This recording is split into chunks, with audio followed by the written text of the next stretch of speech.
20 नवंबर को महाराष्ट्र विधानसभा की 288 सीटों के लिए मतदान हो चुका है, जिसका रिजल्ट आने वाली 23 नवंबर को आएगा और सरकार बनाने के लिए 145 का आंकड़ा पार करना पड़ेगा। अब सरकार किसकी बनेगी, किसकी नहीं बनेगी, ये तो हमें मतपेटियां बताएगी। लेकिन इस बीच जो एग्जिट पोल आए हैं वह बड़े ही चौंकाने वाले हैं।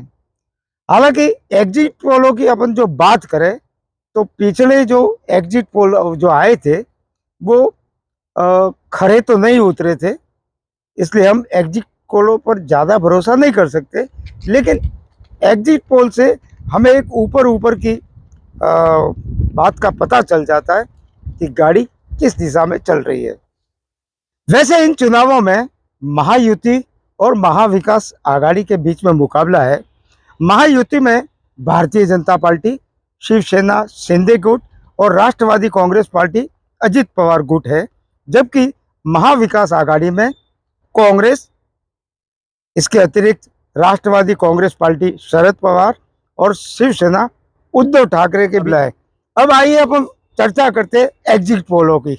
288 विधानसभा सीटों के लिए यदि हम एग्जिट पोलों पर भरोसा करें तो न्यूज मैट्रिक्स का जो एग्जिट पोल आया है उसमें महायुति को 150 से 170 सीट, उसी प्रकार से महाविकास आघाड़ी को 110 से 130 सीट और अन्य को 8 से 10 सीट दी गई है।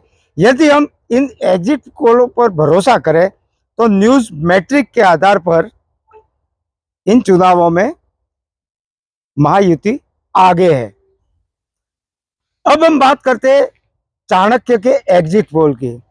चाणक्य एग्जिट पोल यहाँ पर महायुति अर्थात भारतीय जनता पार्टी, शिवसेना शिंदे गुट और राष्ट्रवादी कांग्रेस पार्टी अजित पवार गुट को 152 से 160 सीटें दे रहा है।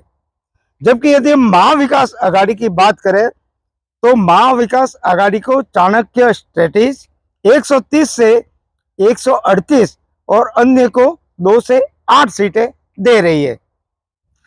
अब यदि हम पीपुल्स प्लस का जो एग्जिट पोल है उसकी बात करें तो पीपुल्स प्लस है, ये महायुति को 175 से 195 सीट दे रही है, जबकि महाविकास आघाड़ी को 85 से 112 और अन्य को 7 से 12 सीट दे रही है। अर्थात इस एग्जिट पोल में भी महायुति आगे दिखाई दे रही है। हालांकि ये एग्जिट पोल है और इसके पिछले जो चुनाव हुए थे उसमें एग्जिट पोल जो हुआ था उसमें हमने देखा था, लेकिन नतीजे उसके बिल्कुल उलट फेर थे।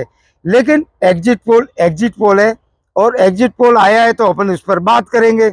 आइए अपन जानते हैं कि इलेक्टोरल एज जो है उसने जो एग्जिट पोल किया है उसमें महायुति को 118 सीट और महाविकास आघाड़ी को 150 सीट और अन्य को 20 सीट दे रही है। मतलब जो इलेक्टोरल का जो एग्जिट पोल है वह उलट फेर बता रहा है, जिसमें इलेक्टोरल जो पोल है वो महाविकास आघाड़ी को ज़्यादा सीटें दे रहा है और महायुति को 118 सीटें दे रही है। मतलब इस पोल में और दूसरे पोलों में बिल्कुल फर्क दिखाई दे रहा है। एक और हमारे पास एग्जिट पोल आया है पोल डायरी का। तो पोल डायरी के एग्जिट पोल के अनुसार यदि हम बात करें तो पोल डायरी महायुति को 112 से 186 सीट और महाविकास आघाड़ी को 69 से 121 सीट और अन्य के खाते में 1219 सीट दी जा रही है। मतलब यहाँ भी महायुति आगे बताई जा रही है।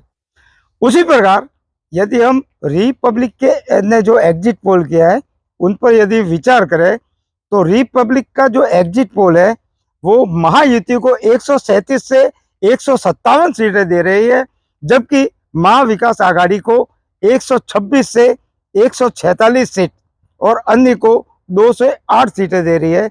मतलब कि यहाँ भी थोड़ी बहुत ही कांटे की टक्कर बताई जा रही है। 20 नवंबर को महाराष्ट्र में एक ही चरण में 288 विधानसभाओं के लिए चुनाव हुए जिसके नतीजे 23 नवंबर को हमें मिल जाएंगे। लेकिन ये जो एग्जिट पोल आया है उसकी हम यहाँ पर बात कर रहे हैं। अब सरकार किसकी बनेगी और सरकार किसकी नहीं बनेगी, ये तो मत पेटियों में जो बंद है, ईवीएम पर जो जनता ने बटन दबाया है वही तय करेगा। लेकिन एग्जिट पोल को लेकर इस बार महाराष्ट्र के चुनावों में महायुति को अधिक सीटें मिलने का अनुमान है। लेकिन एग्जिट पोल की यदि हम बात करें तो मैंने आपको पहले भी 2 बार कह चुका हूं कि पिछले चुनावों के जो एग्जिट पोल आए थे उसके नतीजे हमें उलटफेर देखने को मिले थे।